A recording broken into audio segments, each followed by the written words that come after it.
Bienvenidos a este ciclo de webinars que estamos organizando la Fundación del Tucumán, InTucumán, junto con la sociedad rural. Me presento, yo soy Alberto Núñez, soy director de la Fundación del Tucumán, y voy a, de alguna manera, conducir este ciclo, presentando a lo que saben. Los invito a que, para conocerlos a ustedes, para saber de dónde vienen, a qué se dedican, a que completen una pequeña encuesta que le vamos a alargar en este momento, indicando a qué tipo de producción se dedican. Puede ser más de una alternativa.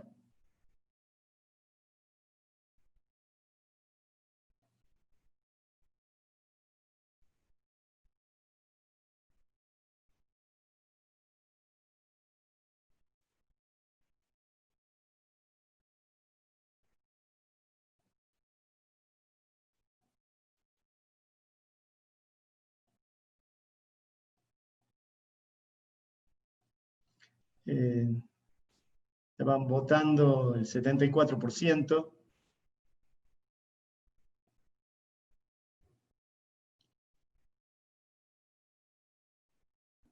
Vamos. Cuando lleguemos al 90 cortamos.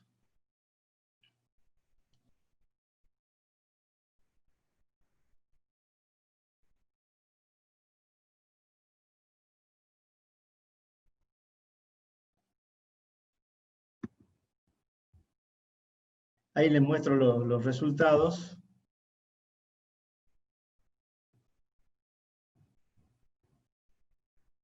Para que tengamos una idea de a qué se dedican, a qué producción. Después por chat si nos pueden poner quiénes son algunos de los otros, porque nos resulta interesante, sobre todo después para poder direccionar algunos de los temas que vamos a abordar. Bueno. Ya tenemos una idea de ustedes, yo les cuento un poco cómo surge todo este ciclo. Con la Fundación del Tucumán, dentro de un plan de acciones que venimos realizando para instalar el tema de la innovación en las empresas, en particular, que es uno de los ejes estratégicos que tenemos definido como organización, realizamos durante el año 2017 y 2018, junto con algunos empresarios tucumanos, viajes a Nueva York y 2 a Silicon Valley. Silicon Valley es una región de California donde se da la mayor concentración por metro cuadrado de empresas tecnológicas en el mundo. Durante estos viajes visitamos a las empresas más importantes de tecnología, tuvimos reuniones y charlas, no solo con los empresarios, sino también con técnicos que están trabajando en estas empresas, varios de ellos latinoamericanos e incluso argentinos. He tenido la suerte de reencontrarme con algún amigo mío que se fue a trabajar allá. Y además, en el último viaje tuve la posibilidad de participar en la expo más importante de innovación que hay a nivel mundial, que es el Global Summit de Singularity University. ¿Por qué les cuento esto? Porque en realidad tiene mucho que ver esto que hemos estado aprendiendo en estos viajes con esto que estamos haciendo hoy. Precisamente al regreso del último viaje, hace casi un año ya, escribí un artículo para InTucumán, donde decía que esos viajes eran como viajar al futuro, a un futuro que se está construyendo, donde se resuelven los grandes desafíos globales y la escasez se transforma en abundancia. Esta es una frase que le gusta decir al presidente de Singularity University y que es muy importante, porque este es un futuro que se está construyendo para todos, no solo para algunos privilegiados. Les puedo asegurar que ese futuro que vislumbramos es tan atractivo e inspirador que a todos los que participamos nos inspiró a actuar. Por eso cuando nos juntamos con Raúl Ostengo, que es el director comercial de InTucumán, para ver qué podíamos armar para contribuir al desarrollo del sector del que ustedes forman parte, ha surgido casi de partida y sin duda el tema de que enfocarnos en este tema de las nuevas tecnologías. O sea, nos planteamos, si hoy, como consecuencia del contexto que estamos viviendo, no podemos viajar al futuro, lo traigamos al futuro para acá. Porque estamos convencidos, y esto es muy importante, de que el contexto provincial y nacional que no es favorable, seguramente algunos de ustedes pensarán que en realidad nunca lo es. Esto no nos condiciona, pero no nos determina. Pero a pesar de eso es posible acercar este futuro a esta nueva realidad y transformarla. Porque estamos convencidos que ese futuro no es tan lejano ni es tan inaccesible. Estamos en un mundo de lo que se denominan las tecnologías exponenciales. Se habla de exponencial para diferenciarlo de lo lineal. 30 pasos en lo lineal nos permiten desplazarnos, con suerte, 30 metros. 30 pasos, si fueran exponenciales, nos permitirían llegar a la Luna. Entonces, estas tecnologías exponenciales se caracterizan porque precisamente van evolucionando muy rápido, pero también, en la medida en que evolucionan, sus costos van disminuyendo también a la misma velocidad, con lo cual se tornan rápidamente accesibles para todos. Y este es un punto que es muy importante. Yo siempre digo, cuando vemos alguna cosa que nos maravilla por ahí con los videos que nos llegan y nos dicen, che, esto es muy caro, bueno, no te preocupes que en poco tiempo eso no va a suceder. Vamos a ejemplo concreto, las impresoras 3D que hace 2 o 3 años eran un objeto raro que se exhibían por ahí, hoy están en muchas de las casas. Pero bueno, lo primero para poder aprovechar estas nuevas tecnologías es conocerlas. Entonces, se nos ocurrió convocar a la gente que la está desarrollando, que está trabajando en la generación de estas tecnologías directamente. Y queremos agradecerle a Eduardo, a Ernesto y a Santiago que se han sumado. Eduardo, que es un argentino que vive hace 22 años en Israel, que conoce Tucumán porque estuvo a fines del 2018 reunido quizás con algunos de ustedes y en reuniones también con la Estación Experimental Agrícola. Y Santiago y Ernesto, que tucumanos, que desde Tucumán desarrollaron una empresa que hoy tiene el 80% o sea, su producto está en el 80% de los packing de Argentina, pero con presencia fuerte en Chile y en España. Como que Santiago es el responsable de la operación en Chile y Ernesto es el encargado de la operación en España. Lo tenemos acá en Tucumán gracias a la pandemia en este momento, si no estarían seguramente viajando. Nada mejor para conocerlos a ellos que mostrarles algunos videos, un par de videos sobre sus empresas. Pero teniendo presente algo que yo les proponía y que les gustó, que era que el objetivo de esta webinar y de la que siguen es que ustedes sueñen, ¿no? O sea, queremos que salgan entusiasmados por lo que escucharon y lo que vieron, pero sobre todo queremos que salgan con respuestas. Por eso los invitamos a lo largo de lo que va a venir después de los videos, que es una charla, a que se sumen con las preguntas y sean participantes, otros participantes más de esta webinar. Así que les comparto 2 videos, el primero de la empresa de Ernesto y Santiago y el segundo de Eduardo.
Lograr cultivos saludables es la misión de todo agricultor. El desafío es alcanzar ese objetivo de la forma más rentable posible.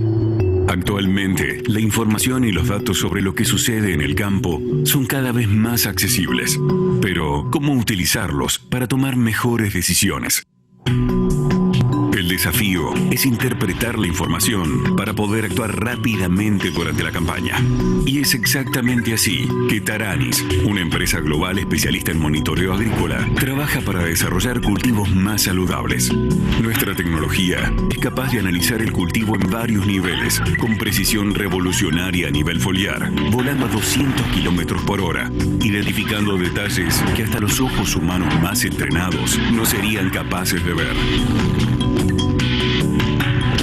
Ahora, imagine toda esa precisión unida a los algoritmos de inteligencia artificial que identifican y cuantifican cada anomalía, permitiendo que los agricultores preparen el mejor plan de acción. El análisis se transforma en acción inmediatamente, convirtiendo datos en prescripciones precisas para el cultivo, creando la mayor base de datos de imágenes agrícolas del mundo. De manera rápida y fácil, esas prescripciones pueden enviarse a diferentes dispositivos, permitiendo que los agricultores solucionen los problemas en tiempo récord con un solo clic. El resultado, aumento de la rentabilidad del agricultor, que ahorra tiempo y dinero utilizando menos insumos. Sustentabilidad, no solo para el medio ambiente, sino para toda la operación en su conjunto. Nuestras soluciones se adaptan a todas las necesidades, independientemente del tamaño del campo. Cada productor recibe mucho más que un sistema de monitoreo. Recibe un modelo de negocio que produce inteligencia para tomar decisiones rentables y seguras, en constante evolución para adaptarse a cada cultivo. Somos Taranis. Ayudamos a los agricultores a crecer.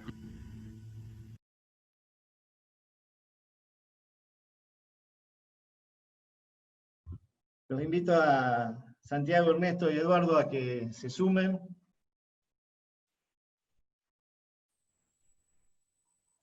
Buenas tardes, chicos, estimados. Para que tengan una idea, son las 10 de la noche en Israel, donde está Eduardo, así que lo vamos a hacer trasnochar hoy día. Todo bien. Bueno, como les decía, Santiago y Ernesto están acá en Tucumán.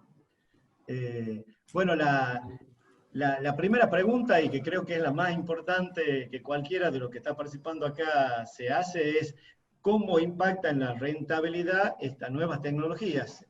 Particularmente las que ustedes están, con las que ustedes están trabajando. No sé si quieres empezar, Eduardo. Bueno, ¿cómo impacta la rentabilidad? Nosotros básicamente ofrecemos, en el caso de Taranis, un sistema de monitoreo. Evidentemente, el tener información real y precisa, georreferenciada, digamos, en tiempo real, implica que el agricultor puede tomar decisiones. Pero nosotros somos como una radiografía para el médico, como un examen. Después el agricultor decidirá cómo utiliza, digamos. Nos parece que es un gran problema manejar un negocio como el del agro sin información. Y creemos que empezar por la información y dando un monitoreo en 48 horas, exactamente con un mapa de malezas, enfermedades, insectos o problemas de nutrientes, y decirle exactamente dónde está el problema, es una forma de ir avanzando también en el análisis de la data, para eventualmente en el futuro toda la tecnología va a ir llegando, va a haber internet, va a haber tractores inteligentes, y toda la robótica se va a manejar con data que hay que generar. O sea que hoy por hoy todavía estamos en una etapa donde la data la maneja todavía el agricultor, pero esa data bien manejada, automáticamente en el futuro, y no muy lejano, va a ser manejada por robots. Hay varios elementos de lo que planteó Eduardo que para profundizar después, ¿no? El tema de los vehículos autónomos, el tema de la inteligencia artificial. que es lo que hablaba mismo de los robots, que son todas partes de las tecnologías exponenciales, que después por ahí lo conversamos más en detalle en esto que queremos que sea casi una charla de café, digamos, ¿no? Y ustedes, Santiago y Ernesto, ¿a qué está focalizado, en qué está focalizado su negocio para generar mayor rentabilidad a los productores? Bueno, primero que nada, buenas tardes a todos. Y una observación respecto de algo que dijiste vos. Yo soy de los que cree que el futuro ya llegó, como dicen los redonditos de ricota. Hay un tema más que de nuevas tecnologías, me parece que hay un tema de adopción de esas tecnologías que hoy ya están disponibles. Me parece que visibilizarlas es un punto. Y contestando puntualmente tu pregunta, nuestro software lo que permite es hacer todo lo que tiene que ver con la gestión y trazabilidad dentro de la planta de empaque. Y básicamente tiene dos grandes beneficios. Uno que tiene que ver con reducción de costo, mucho es costo asociado a costo laboral, que además de ser un costo elevado, es un costo que hace doler muchas veces la cabeza. Y en este sentido, todo lo que tiene que ver con automatización e integración reduce, de nuevo, horas hombre, reduce margen de error y reduce los tiempos de obtener esa información que mencionaba Eduardo. Y por otro lado, la otra beta que me parece que tiene esto es la información que hoy está, o los datos, mejor dicho, están disponibles, pero que no se están procesando adecuadamente, y al no procesarlo adecuadamente nos estamos limitando en el crecimiento por la descomoditización o la diferenciación de nuestros productos. Agregar valor en respecto de algo que a priori es un commodity, por ahí resulta muy difícil. En la manera en la que, en la medida en la que yo avanzo con tecnología y le incorporo dentro de mi proceso productivo, también estoy logrando una diferenciación de producto accediendo probablemente a distintos mercados. Nosotros estamos trabajando en un ambiente en donde está mucho más controlado que en el campo, por ahí a diferencia de lo que pasa con Eduardo, donde la robótica en diferentes formas está y empieza a llegar. Al fin y al cabo, embaladoras automáticas, neumáticas, llenadoras de caja, calibradores electrónicos, balanzas dinámicas para medir el peso de la caja. Son todos puntos que generan información y que esa información está disponible de manera tal de que si nosotros quisiéramos, podríamos consumirla y exponerla de manera tal de generar valor agregado a nuestro fruto en origen, que como dice Santiago, deje de ser un commodity para hacer algo que un excelente proceso que hace nuestro productor, un excelente trabajo que hace el empaque, se pueda visibilizar de manera tal que lleguemos a un mercado más exigente. Todo esto de agregar valor a los commodities es un tema que habíamos charlado incluso con Santiago en las charlas previas, y que realmente es un diferencial que se hace fundamental, ¿no? También en la charla con Eduardo conversábamos de que por ahí el no aplicar las tecnologías pueden poner en una posición de desventaja frente a otros productores o a otros países que están generando el mismo producto, ¿no? O sea, entonces, la incorporación de estas nuevas tecnologías se puede volver algo esencial para poder seguir siendo competitivo.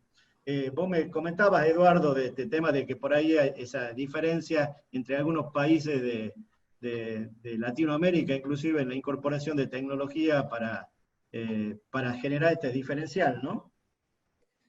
Sí, por ahí habría que empezar a aclarar un poquito, ¿no? Cuando decimos tecnologías, ¿qué es tecnología? Y cuando decimos inteligencia artificial, ¿qué es inteligencia artificial? Me parece que la tecnología, una cosa es, como decía muy bien Ernesto, un robot, una máquina, un proceso repetitivo, que en lugar de usar un ser humano, lo repetimos a través de un robot, que evidentemente tiene beneficios inmediatos en términos de mano de obra. Ahí ya tenemos el problema del gobierno, ¿no? ¿Qué hacemos con esa gente y cómo la reubicamos? Que ese también es un problema que hay que tener en cuenta, muy importante. Y que, digamos, podemos hablar de robótica o de máquinas que reemplazan la actividad humana. Podemos hablar de tecnología que puede ser el análisis de la data y de la big data, que ahí es donde entra la inteligencia artificial. Y finalmente la combinación de las dos, que es cuando podemos lograr que con inteligencia artificial y con el uso de la óptica que se desarrolla ya para el robot, o para ese, ya no es una actividad repetitiva, sino que los algoritmos hacen que cada vez sea más inteligente y pueda tomar decisiones en tiempo real para realizar una operación. Por ejemplo, para decir algo concreto, si hubiera un carrito que va pasando árbol por árbol, puede mirar cada fruto, decidir el tamaño, el color, el peso inmediatamente y lo pone en un canasto que es directamente el que sabe que va a ir para tal cliente, que es el que va a purgar. Digamos, eso ya implica una robotización con inteligencia artificial y con el análisis de data. O sea, cuando hablamos de tecnología hay que entender de qué estamos hablando, y para eso hace falta infraestructura, hace falta internet, hace falta, digamos, startups o compañías de alta tecnología que necesitan mucha plata para desarrollar eso. Eso cuesta muchísimo dinero, y hace falta entonces ahí un ecosistema que esté dispuesto a funcionar en forma comunada, el Estado, las universidades, las instituciones científicas, los fondos de inversión y los emprendedores, para que entre todos puedan generar ese ecosistema. Porque si no existe ese ecosistema, es muy difícil, yo digo que es imposible desarrollar tecnología disruptiva. Podemos desarrollar tecnología que es, como dijimos, reemplazar un proceso humano, pero no podemos desarrollar tecnología disruptiva que se ocupe del problema que si ni siquiera se nos ocurre que lo vamos a tener dentro de 5 años. O sea, eso es lo que pasa en Israel. La posibilidad de pensar en algo que hoy ni se nos ocurre porque tampoco tenemos plata para eso. Pero si yo vengo y digo, bueno, muchachos, tienen 20 millones de dólares, dale, pónganse a trabajar. A lo mejor me pongo a imaginar cosas que obviamente con 200.000 dólares no lo voy a poder hacer. Entonces, Israel hoy, eso es lo que tiene Israel, que ese ecosistema funciona. Y al funcionar permite poder pensar y desarrollar tecnologías como la de Tarani, como la de Clarifruto, como muchas otras, que son tecnologías que se animan a pensar en forma disruptiva. Eso, no sé si me fide la pregunta que me hiciste. Sí, pero ya que me engancho con lo que dijiste, pero... Claro, me parecía importante aclarar esto, porque No, si está no, bien. es todo fantasía, y hay que poner muchísima plata. Tener un equipo de gente en inteligencia artificial, para decir un equipo de 10 personas que trabajen en los algoritmos de inteligencia artificial, estamos hablando de muchísima plata, y mucho tiempo también, mucho tiempo. Bueno. Pero la ventaja es que la plata se necesita mucho para desarrollarlo, como vos dices, por el tema de startups, que en realidad Santiago y Ernesto forman parte de una startup exitosa local, que es otra línea por la cual uno que sería querible trabajar, porque es generadora de riqueza para nuestro país, pero en realidad hoy día básicamente lo que nos estamos planteando es cómo adoptar esas tecnologías que están desarrolladas por otros, ¿no? Que otros han hecho la inversión, que otros la han empezado a comercializar, que en ese proceso de comercialización y de que se han empezado a difundir, va bajando sus costos y que permite que a nosotros que estamos en Argentina nos permiten estar cada vez más cerca de acceder a esa tecnología. Y que a veces no accedemos porque, como decía Santiago, no están visibilizadas, no sabemos que existen, ¿no? Entonces nos imaginamos que esto que veíamos en el video tuyo del tema de los drones haciendo determinadas tareas, capaz que es de una película de Spielberg, pero no de algo que ya existe y que puede ser, si no es accesible hoy, va a ser accesible mañana, digamos. Lo importante es tenerlo presente, visibilizarlo y ver cómo nos sirve a cada uno de los que están participando acá para ir preparándose para incorporar esa tecnología. Y vuelvo con mi pregunta, porque decía, si esas tecnologías no las aplicamos nosotros, lo que vamos a hacer es ser menos eficientes, en definitiva, y nos van a ganar los vecinos, digamos, ¿no? O sea, nosotros tenemos países como Chile que están invirtiendo en este tipo de cosas, los productores, y que de pronto dicen, che, si nosotros no hacemos el commodity, y el commodity vos terminás definiendo por precio o por pequeños valores agregados, que son este tema de la trazabilidad, por ejemplo, que habla de Santiago. Pero entonces, el asunto es, es como que es necesario tener un plan también de cómo ir incorporando y definiendo qué es lo que puede ser necesario incorporar. Y ahí es donde vendría quizá la pregunta, ¿qué es lo que ustedes ven que pueden ser más cercanos para los productores locales, para los que están participando en esta charla, que ese siguiente paso de incorporar tecnología a sus producciones? Vos, Eduardo, que has estado acá en Tucumán, que conocés lo que está pasando, y los chicos que están trabajando de... Digo chicos porque yo ya tengo 58 años, entonces son unos mocosos, los por mí, digamos, nada más. Entonces, ¿cuáles serían esas tecnologías que hoy día serían este primer escalón para empezar a incorporar acá en los productores tucumanos? ¿Yo? ¿Digo Sí, yo? que quiera, estamos a hacer de cuenta No. que... Santiago. A ver, primero creo que depende mucho del rubro, del nicho. Me parece que no es que hay una tecnología específica que aplique, perdón, una tecnología general que aplique a todos por igual. Dependerá obviamente del rubro, el nicho de la producción, dependerá también de esto que hablabas vos y yo refuerzo, la capacidad que tiene la empresa de adaptarse y adoptar la nueva tecnología. Adoptar la tecnología tiene muchos beneficios, pero también tiene su complejidad y su desafío inicial, sobre todo. Y no estoy solamente hablando de inversión en plata, que sí, concuerdo con vos que es algo que va disminuyendo a lo largo del tiempo, sino con lo que implica adaptar la estructura, la cabeza sobre todo, la estructura de trabajo para poder adaptar estas tecnologías. Ahora, tecnologías disruptivas, como decía Eduardo, hay montones. O sea, nosotros hemos visto en Boston empresas de robots que están empezando a hacer cosecha manual. Ahora, hoy, si me preguntas para Tucumán, eso es antieconómico. Yo creo que sí falta todavía un escaloncito para que eso pueda llegar y que realmente tenga la posibilidad de aplicarse en un campo concreto aquí en Tucumán.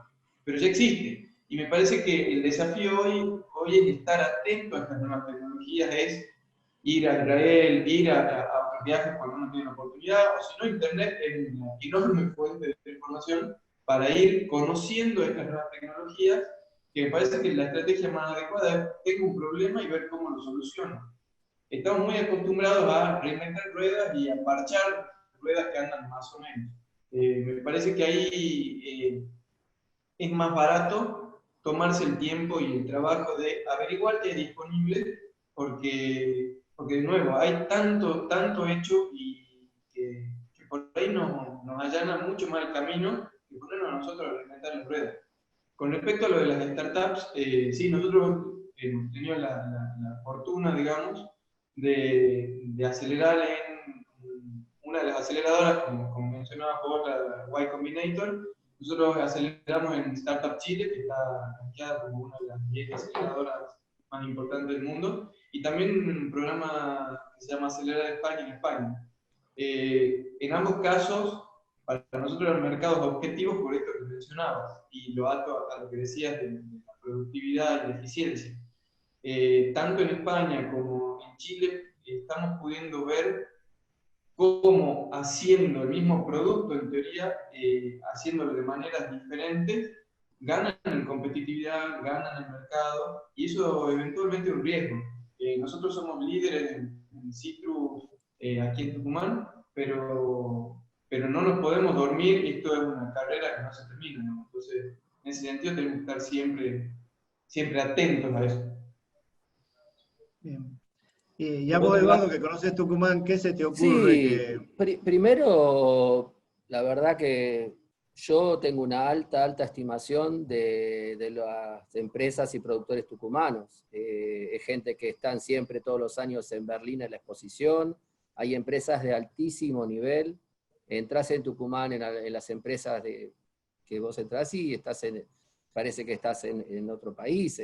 Gente tecnificada, que sabe, que conoce, que viaja.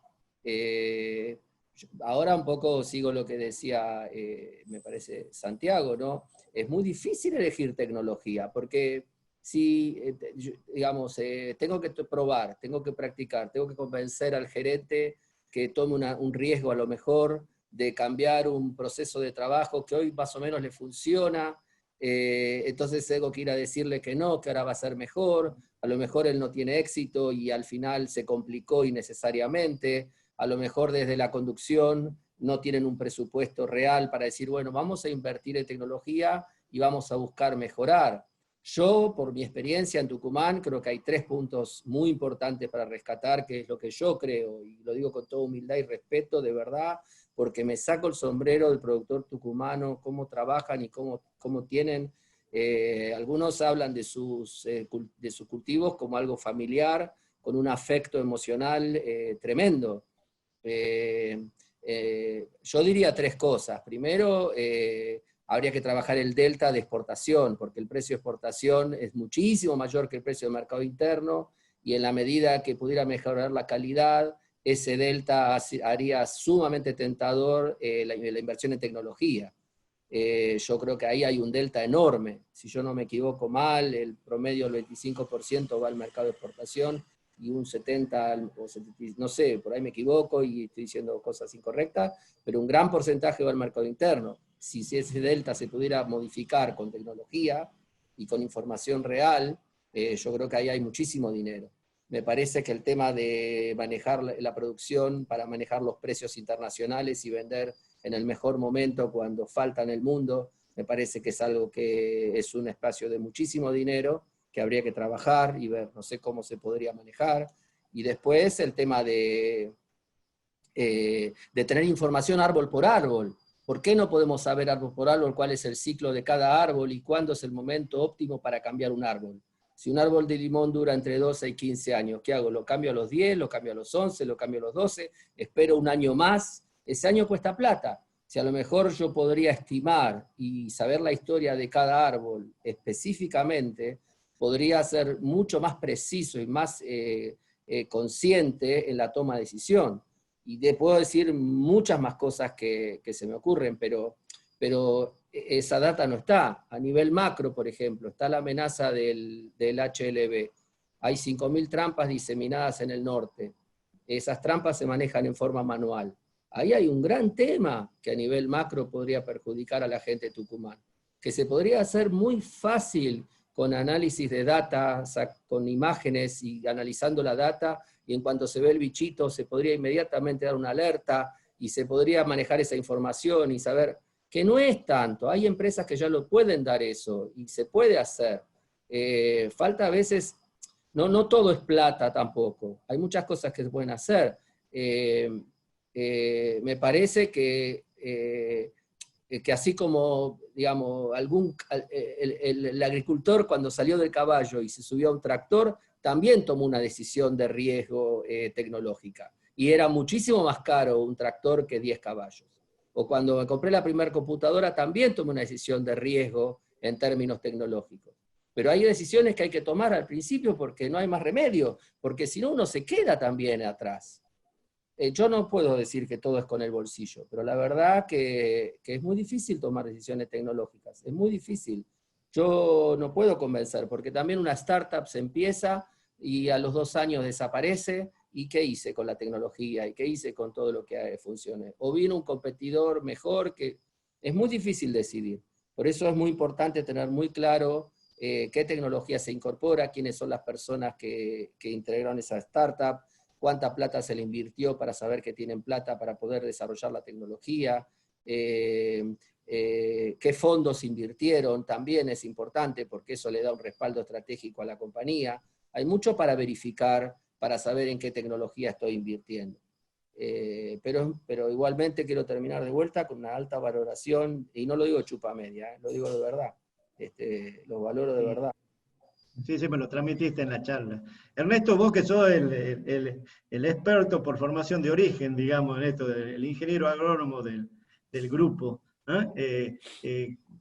¿cuál es tu visión de esto de, si sos productor, estás en Tucumán, ¿a dónde pondrías tus fichas? Soy productor y de nuez pecan, el citrus me quedó muy grande. ¿Sí?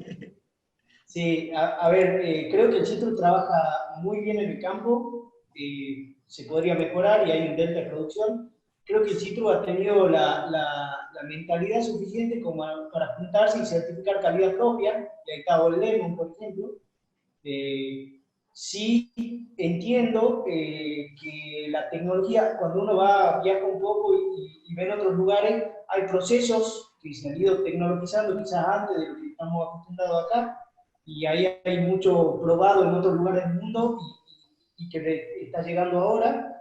Ahora sí creo que en la medida en que, a ver, hoy las empresas venden experiencias. A ver, Starbucks no vende café, vende experiencias. Uno llega, lo atiende de una determinada manera, se va contento, se va con su taza, encima le han vendido merchandising y no sé qué más. Desde ese punto de vista, empoderar al consumidor final de una manera, con una determinada información y con otras cosas, hace que elija determinadas cosas y otras no.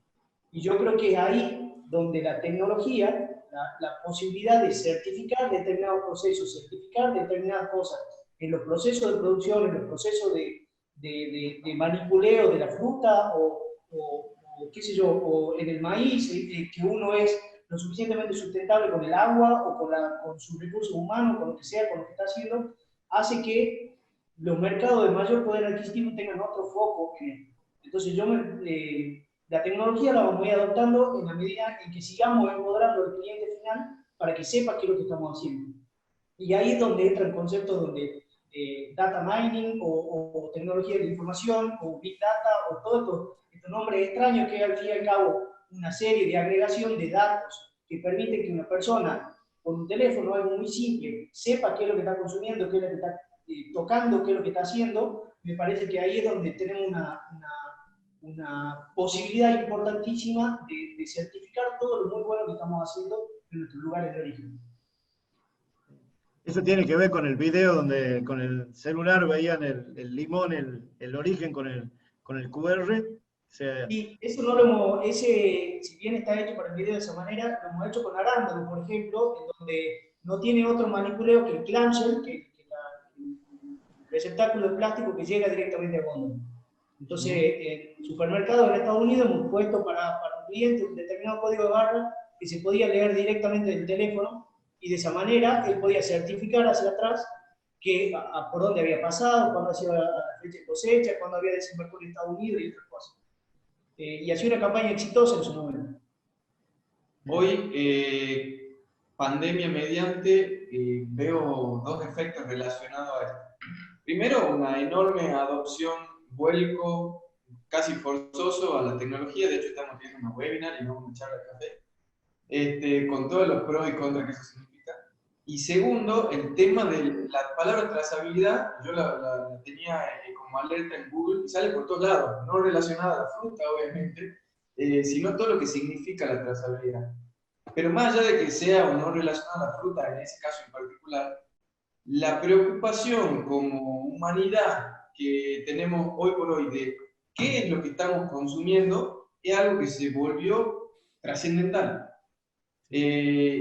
Y no solo en el sentido de que sea inocuo, por supuesto que sí. Además, los números de la Organización Mundial de la Salud respecto de las intoxicaciones anuales por alimentos son números gigantes. Uno ni se los imagina. Y está en la primera página de la Organización Mundial de la Salud con un cosas. La preocupación por lo que estamos consumiendo en el mundo es una preocupación real y cada vez más vigente, cada vez más presente.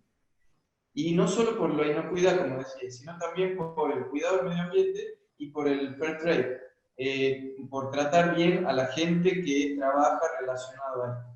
Y todo eso, hay mercados que ya lo empiezan a exigir. Un ejemplo concreto, en la cadena de supermercados Aldi en Europa, dejó de recibir palta o avocado chileno por el hecho de que consumían mucha agua en el cultivo. No por si eran buenas, malas, etcétera. Tiene que ver ya con preocuparse porque en un rincón del planeta estaban usando más agua de lo que debían. Este tipo de cosas van a pasar cada vez más frecuentemente y en la medida en la que nosotros no nos preparemos para eso, quedamos fuera del partido. Sencillamente quedamos fuera del partido. Bien. Pero lo más importante no es el peligro, sino que en realidad podemos empezar a trabajar en ese sentido, digamos. O sea, no es, estamos a tiempo, claramente. Estamos a tiempo. Yo creo que ese por eso era de partida este tema, es decir, no queremos ver todo lo que no tenemos. Un empresario en uno de estos viajes a Silicon Valley, cuando estábamos terminando una reunión, dice, pero todo esto no lo puedo aplicar en mi empresa. Esa, que yo en realidad después lo conversamos y es rebatible totalmente, porque no todo se puede aplicar exactamente igual, ni todo se puede trasladar exactamente igual, pero creo que el principal mensaje es, hoy podemos acceder, podemos llegar a implementar este tipo de cosas. Lo importante, de vuelta, como decíamos al comienzo, era que hay que conocerlo, saber que existe, y sobre todo con lo que estás planteando vos ahora, Santiago, hay cosas que no solo que existen, sino que ya nos pueden dejar fuera, digamos, del partido si no las implementamos, ¿no? Y en este sentido, ahí viene la otra pregunta, es decir, vos hablabas del tema de los viajes para conocer, que realmente son una magnífica experiencia, pero ¿cuáles son también otras formas en las cuales cualquiera que esté escuchando esto puede entrar a descubrir esas tecnologías que están disponibles? ¿Cómo se les ocurre que alguien podría indagar sobre esto? Primero que hoy es muy sencillo, ¿no? Por Google se escribe el problema y uno puede aparecer empresas a montones y que tienen soluciones. Hay que estudiarlas un poco. Es muy fácil hoy acceder a la empresa en el lugar del mundo que esté y recibir una posibilidad de prueba o un pilot o algo free para poder probar y ver si se trata. Mi experiencia es que es más difícil entrar en la organización y que la organización adopte esa herramienta de trabajo como una nueva herramienta, que el hecho es lo más difícil, entrar en la organización. Y ahí entran un montón de aspectos subjetivos que influyen, desde desde arriba no se da una dirección clara, hacia abajo da respaldo, como dije antes, a veces los gerentes tienen miedo de tomar la decisión, los empleados que tienen miedo de quedarse sin trabajo porque lo va a reemplazar, y todo eso influye enormemente en la parte tecnológica. Si no, no se entiende muchas cosas. Si el porcentaje enorme de mano de obra que se gasta en aspectos manuales todavía, y que no se haya reemplazado por tecnología, es porque no hay una decisión política de tomar la decisión.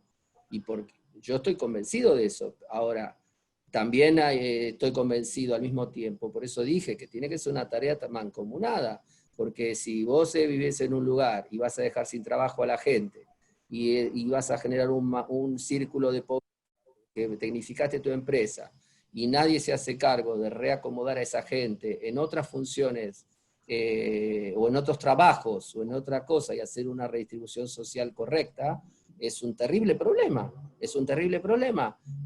No es solamente bajar los costos, es también cuestión de, así como dijo Santiago, del compromiso social. Claro que sí que existe, y que el mundo tiende hacia mejorar el mundo y cuidarlo y ser consciente de eso. Así que no es solamente una decisión tecnológica salvaje de venir y listo, traigo tecnología, ahora va todo operado automáticamente. Es muy complejo eso también. Y después, si no está acompañado por decisiones políticas, es muy difícil. Y después, creo que también en el mundo de la agricultura en general, en el mundo en general, el mejor negocio que han hecho los agricultores hasta hoy fue el negocio inmobiliario. O sea, eso también genera una cierta distorsión, porque las tierras se han valorizado enormemente, y eso también influye, y las ciudades se van acercando a las áreas agrícolas, y eso también es un tema que influye enormemente en la búsqueda de rentabilidad, porque obviamente el valor de la tierra incide enormemente en los costos, que yo creo que los agricultores en Tucumán ni lo tienen en cuenta. Pero si tuvieran que poner en cuenta la incidencia del valor de la tierra en la producción, sería también, no sé hasta dónde los números serían lógicos, pero eso es a lo que digo yo, porque tengo mentalidad de contador, pero el que tiene eso del abuelo, del tatarabuelo, del bisabuelo, es un afecto a la tierra. Yo escuché un agricultor de verdad que me decía en Tucumán que el impuesto inmobiliario le aumentó y que para él era un gran problema. Y claro, porque él ve que le aumentó el impuesto inmobiliario, no vio que la tierra le aumentó, no lo tiene en cuenta ese aspecto, porque él va a seguir trabajando de eso, y es algo extraordinario, y es algo que yo me emociona, porque es extraordinario que él piense así. El tema del impacto de las tecnologías sobre el trabajo es todo un debate. A mí me asombró escucharlo a un investigador de Stanford comentar de que se estaban analizando ya temas de estos subsidios como lo que tenemos nosotros y que a veces nos desgarramos de la vestidura para poder sostener a toda aquella gente que no va a poder reconvertirse. Eso estaba en Estados Unidos, ¿no? O sea, pero es todas las cosas tienen su aspecto positivo y su aspecto negativo, ¿no? Es claro, y el tema de pero yo creo que para los que estamos acá, el tema es cómo hacemos para que las empresas sean más rentables, porque si son más rentables van a poder perdurar y puedan seguir generando riqueza que a su vez desborde, ¿no? O sea, ese es el desafío. Y en el tema del cambio de la mentalidad, es una cuestión que sí es muy importante y es lo que, fíjense que este tema de lo que yo decía, el principal impacto de los viajes y de ver esas otras realidades que hemos tenido es precisamente el impacto en la mentalidad de los que hemos participado, digamos, o sea, y qué es lo que hay que tratar de convencer. O sea, lo que Oppenheimer dice que en el libro Crear o Morir, yo lo repito bastante esto, de que dice que la diferencia principal que hay entre una sociedad que es innovadora y otra que no lo es, pasa por la tolerancia al fracaso. O sea, lo que vos describías, Eduardo, es porque no existe la tolerancia al fracaso. Además, todo fracaso se castiga, ¿eh? Entonces no se incentiva el tema de probar nuevas cosas, y es un aspecto que tenemos que trabajar, porque si no vamos a seguir, como decían hace un rato, parchando cosas, siguiendo haciendo las cosas como las hacíamos antes, y cuando levantemos la cabeza lo que vamos a encontrarnos es que nos sacaron años luz de distancia, y que de pronto ya no van a recibir nuestro producto, que pero pronto ya la capacidad de producción que tienen otros es mucho mayor que la nuestra, y entonces hay que trabajar mucho sobre el tema de esto que son los paradigmas y los valores con que nos manejamos en estos aspectos. Pero ese es un desafío para otra webinar, ¿eh? O sea, pero permitime, Alberto, discrepar un poquito sí, cómo no. Discrepar, pero yo no creo que nadie saque de ventaja a nadie. Yo creo que el mundo crece, los alimentos no todo el mundo tiene un país como Argentina para cultivar. Israel nosotros, aunque quisiéramos, no lo podríamos hacer. Son muy pocos países en el mundo que pueden proveer de alimentos al mundo. Y en ese sentido yo no veo que Argentina tenga una amenaza real y clara de que otro, porque yo no veo una competencia, yo creo que hay para todos, que podrá bajar un poco el precio, algún año, un poco más, un poco menos. Yo creo que sí la tecnología es fundamental incorporarla para poder mejorar la producción, mejorar la rentabilidad. Pero yo no veo una amenaza hacia la Argentina en términos de producción. Si la verdad que en los últimos años Argentina, con todas las dificultades que tiene, los productores aún están en pie trabajando y exportando, ni que hablar si tuvieran viento a favor, ni que hablar si tuvieran una estructura externa que apoye, que no les cambie las leyes todo el tiempo, que no le cambie el tipo de cambio todo el tiempo, que el SENASA no le complique y le dé los resultados después de 3 semanas, que el de la aduana no le complique tampoco la exportación. Imagínense si todo eso en Argentina se aliviara. Serían extraordinarios los productores argentinos. Yo creo que no lo veo como una amenaza, porque aún así están en pie. ¿No? Yo creo que el mundo necesita alimentos y que gente como la que están ahí, y en Chile, y en Perú, y en Brasil, en Uruguay, son excelentes productores y conocen su oficio muy bien, muy bien, muy bien. Sí, coincido con Eduardo.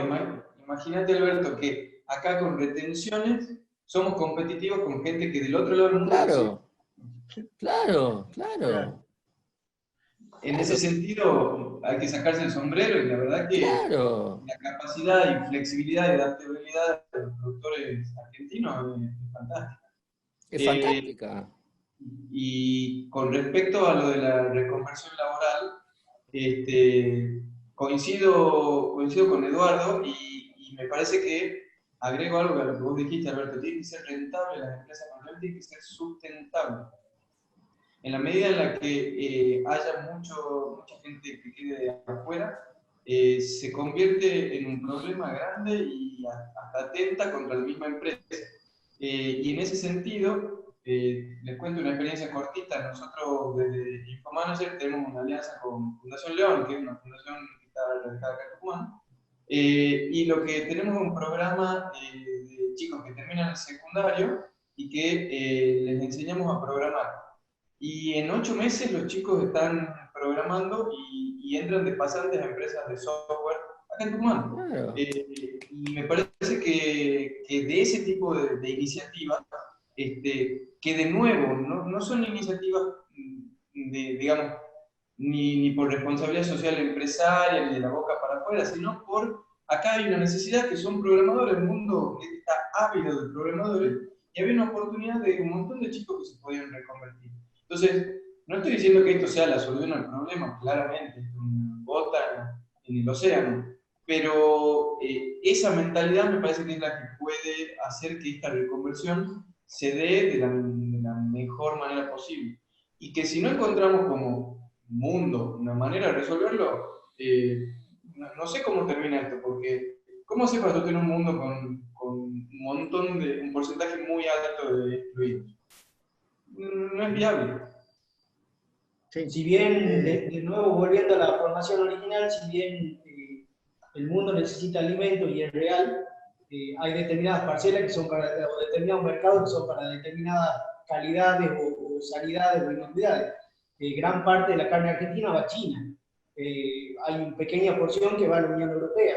El 50% del limón argentino, que es el 35% de la producción total, como bien decía Eduardo, va a la Unión Europea, y gran parte va a Rusia.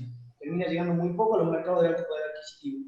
Entonces ahí sí creo que desde el punto de vista de la sustentabilidad de las empresas, o uno apuesta a volumen, y está bien, y tiene que hacerlo, y se prepara para eso, o uno apuesta a determinados nichos en donde la rentabilidad es mayor por X motivo. Entonces ahí me parece que el empresario tiene que tener claro a dónde apunta y a dónde apuesta, porque mercados más exigentes requerirán otro tipo de inversiones, dentro de los cuales puede estar la tecnología o no, y mercados menos exigentes requerirán otro tipo de procesos para producir más. Excelente. Le voy pidiendo, me gustaría decir un punto muy importante, me parece, que digamos, muy importante para mí. En la Argentina es muy difícil planificar a largo plazo. Entonces, cuando uno invierte en tecnología, uno está pensando en recuperarlo en 20 años, en 15, 20 años. El empresario argentino no hay que estigmatizarlo, porque él lo que quiere es ganar plata como todo el mundo. Ahí pueden llevar cualquier persona y va a pensar igual. Va a querer, yo no tomaría una decisión en Argentina de acá a 20 años o a 15 años de recuperar una inversión si yo no sé qué va a pasar. Y eso atenta enormemente contra la inversión en tecnología, que esto era algo obvio, pero la verdad que no sé. Es fundamental recalcar eso. Si no están dadas las condiciones del contexto para que él se anime, si tuviera un crédito blando, de un crédito al 3% anual, a pagar en 25 años, si no tiene la seguridad de que él va a poder tener cierta estabilidad, si no le van a cambiar los impuestos, no le van a cambiar todo, seguro que lo va a hacer. ¿Por qué no? ¿Por qué no? Le van a sacar su empresa para claro, el silo bolsa es un invento argentino porque no tienen créditos para poner un silo. Pero si no, pones un silo, ¿por qué tenés que poner un silo bolsa en el medio del campo?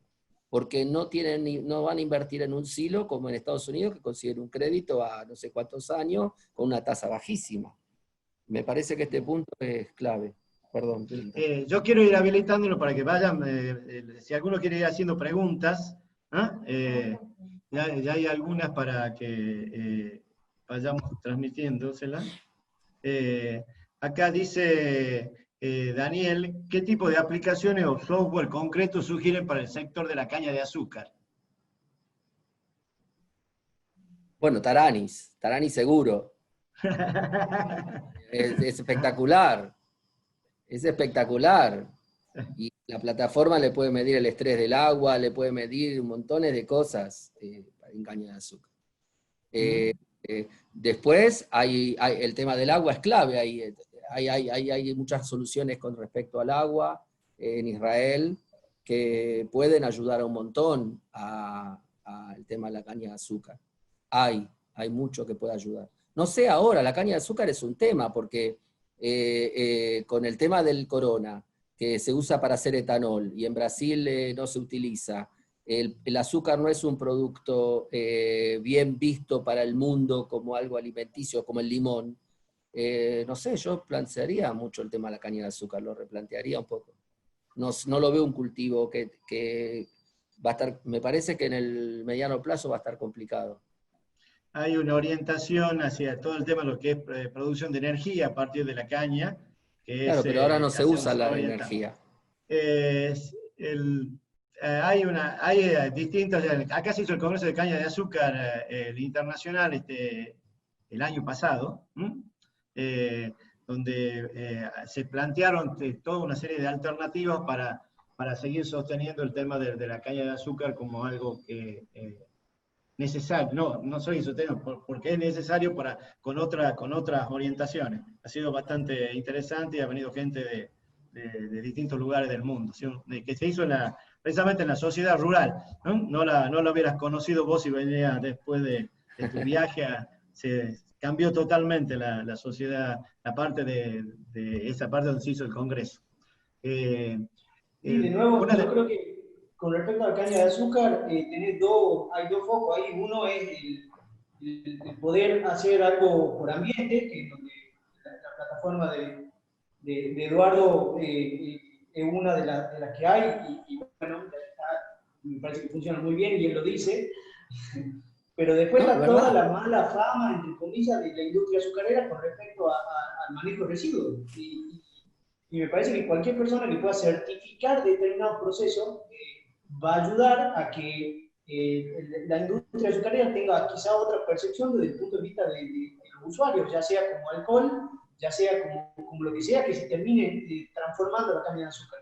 Pero me parece que hay manejo de certificaciones, de procesos, y de nuevo, de visibilizar las cosas que hacen, que quizás estaría bueno iniciarlo. Bien. Hay un elemento que citó Eduardo, que lo conversamos la vez pasada, que era el tema por ahí de la posibilidad de probar tecnología, ¿no? O sea, de no necesariamente tener que comprarla directamente, sino ver cuáles son los resultados que puede de un piloto de prueba que hablaba hace un rato, ¿no? Yo creo que esa es una forma que es interesante como para ir abriéndose la cabeza, digamos, con el tema de esas posibilidades. Acá dice Juan José Macías, dice, ¿qué análisis pueden hacer de la logística del transporte en la actividad agrícola? ¿Lo ven eficiente? ¿Ven que otros países trabajan ¿Se me borró? Pero se entiende la pregunta. La logística argentina, a mi entender, es totalmente ineficiente. Creo que, y además, gremios mediante, mucho peor. Mientras más lejos estamos del puerto o de las salidas, eso se convierte cada vez en un problema más grande. Y creo que en este sentido hay tecnología, hay un montón de aplicaciones tipo la uberización de los fletes, digamos, que hay muchas en el mundo, donde hay plataformas donde se pueden conseguir camiones, donde se puede compartir la carga, donde evitar frente falso, etcétera, etcétera, etcétera. Pero creo que desde el punto de vista argentino, en la macro, es marginal lo que eso puede aportar respecto de los temas de núcleo referido a la logística en Argentina.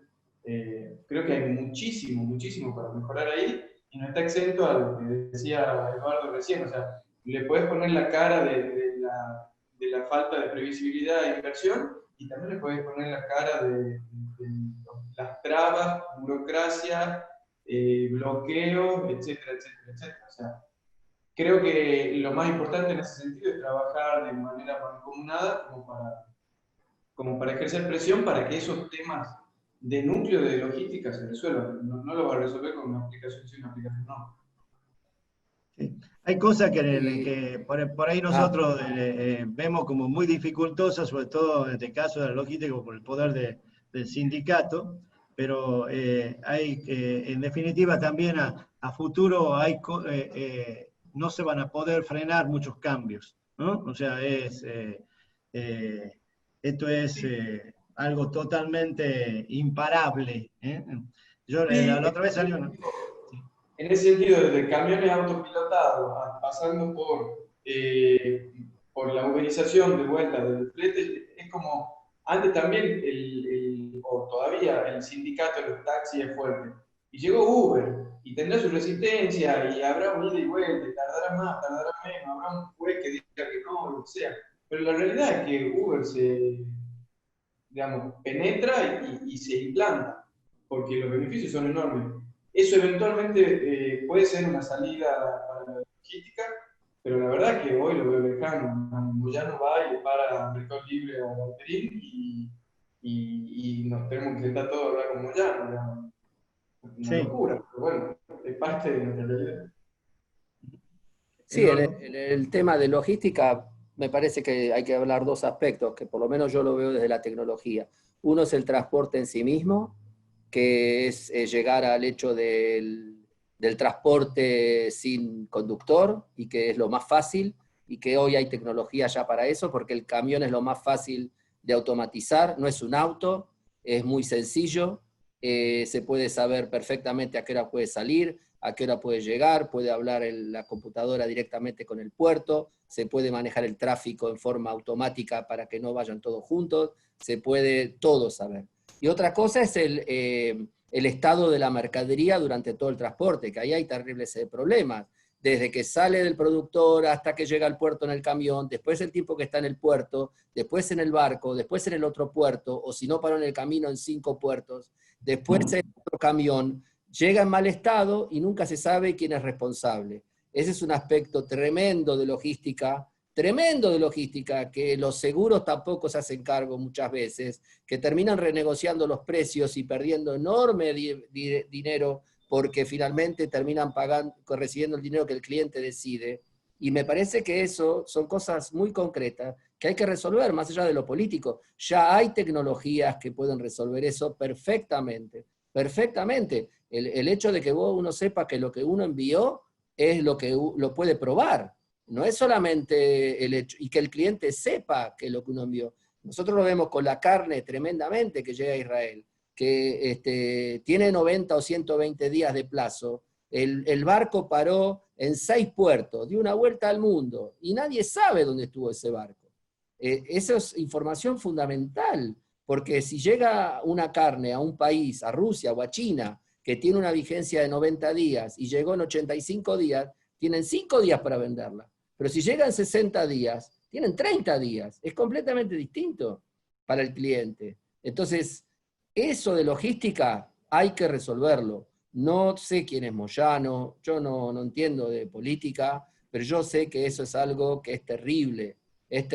Y otra vez, el Estado tiene que redistribuir y enseñarle a la gente. A lo mejor hay muchos camioneros que no quieren ser camioneros, a lo mejor el tipo no quiere alejarse de la familia toda la semana y no ver el crecimiento de los hijos, a lo mejor él trabajaría de otra cosa. ¿Cuánta gente elegiría hacer otra cosa? Entonces, no estoy tan seguro que todo el mundo quiera seguir siendo camionero. Yo no sería camionero, no me alejaría de mi familia toda la semana y volvería cada 15 días, no lo haría yo. Entonces, yo creo que sí se puede resolver eso, creo que no se puede resolver un problema para evitar otro problema. Hay que resolver el problema y en todo caso resolver el otro también. Y cada uno se tiene que hacer cargo de su problema, porque el Estado está para facilitarle al productor y al empresario para que pueda trabajar. Esa es la función del Estado. Si en Argentina no se da, realmente es algo que hay que rever. Acá en Israel el Estado está para ayudar a la gente.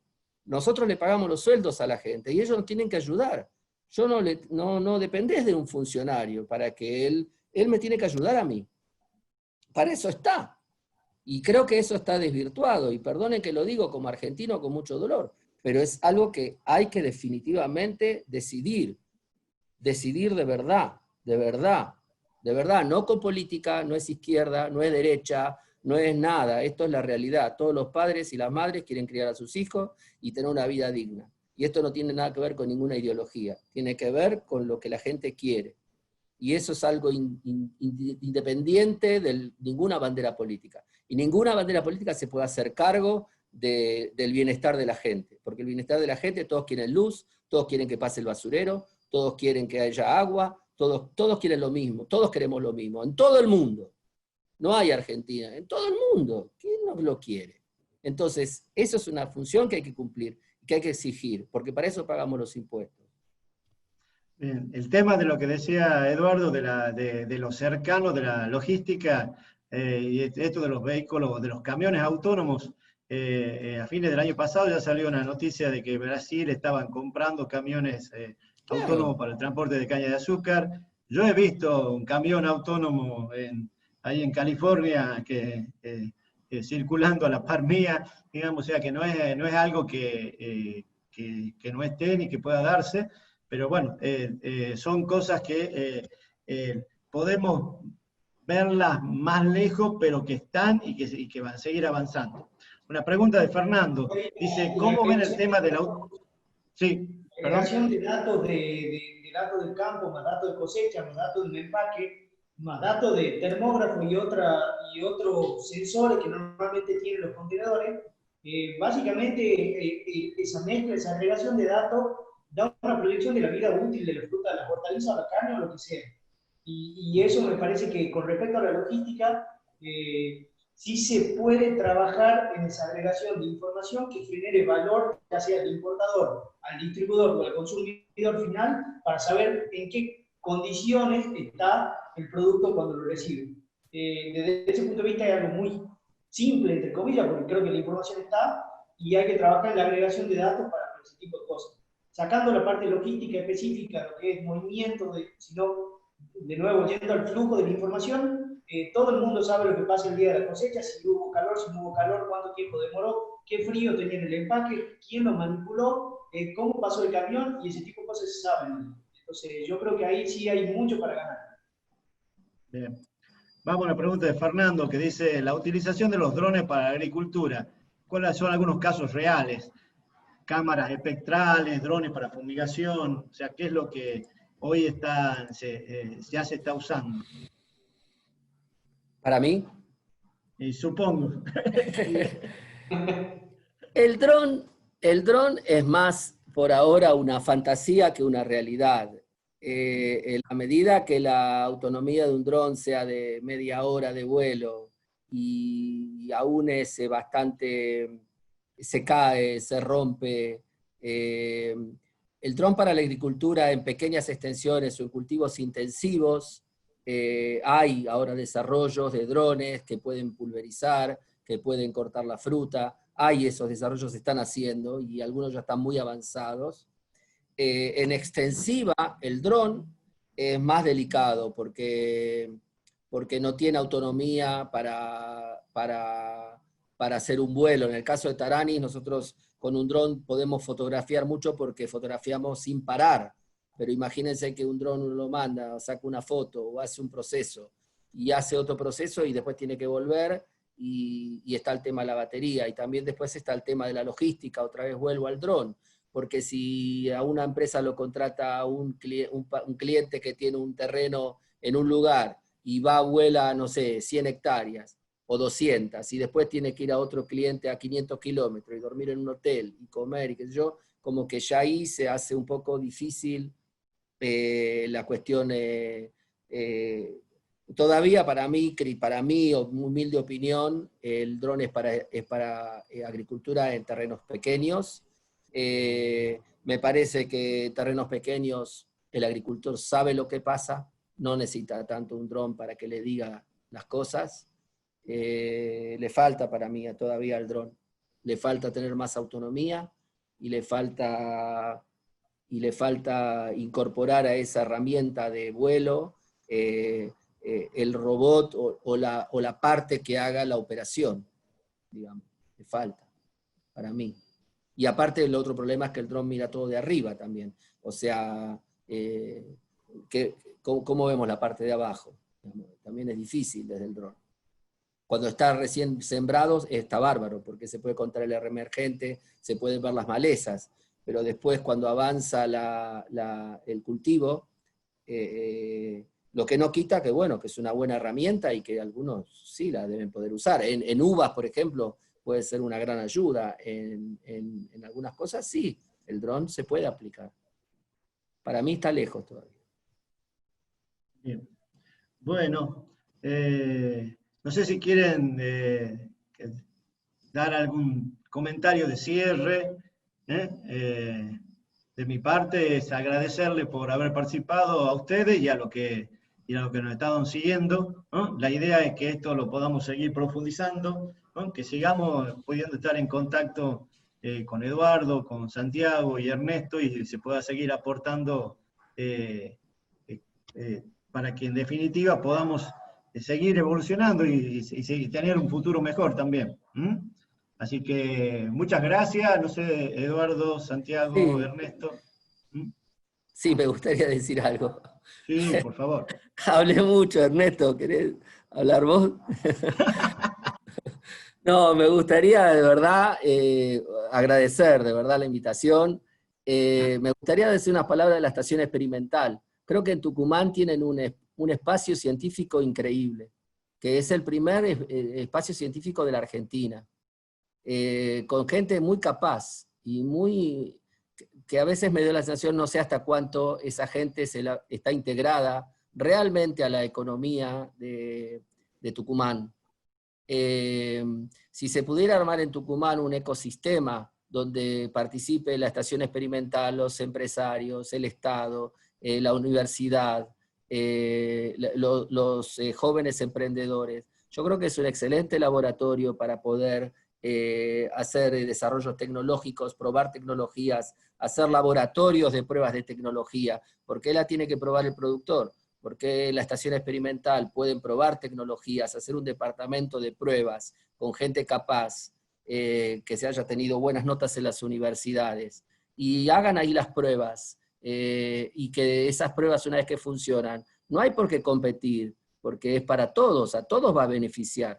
Muchas veces el agricultor tiene miedo de tomar una decisión y que otro no la tome y se equivocó, y a veces el que dirán también influye. Yo quiero que sí hay que aprovechar la estación experimental como un espacio real, dinámico, con mucha fuerza, con gente sumamente capaz, que tienen equipamientos también de alto nivel. Yo estuve ahí y vi eso.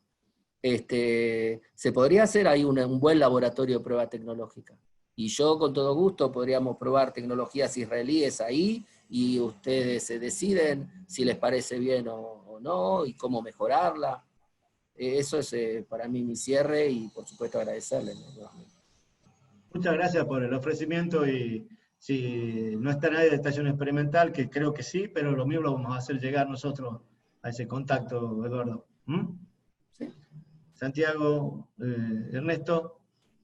Bueno, yo también agradecer, me parece que siendo coherentes con lo que decíamos de la importancia de la visibilización primero para la adopción después, estos espacios suman y suman mucho, muy, muy contento de poder participar y hacer nuestro pequeño aporte para esto, para que empiece a hablarse, a discutirse de estos temas que creo que son trascendentales para esto, para aprovechar lo que hay dando vueltas y que nos sirva a todos, a las empresas por su rentabilidad y a la sociedad como algo que nos dé sustentabilidad y mejor calidad de vida.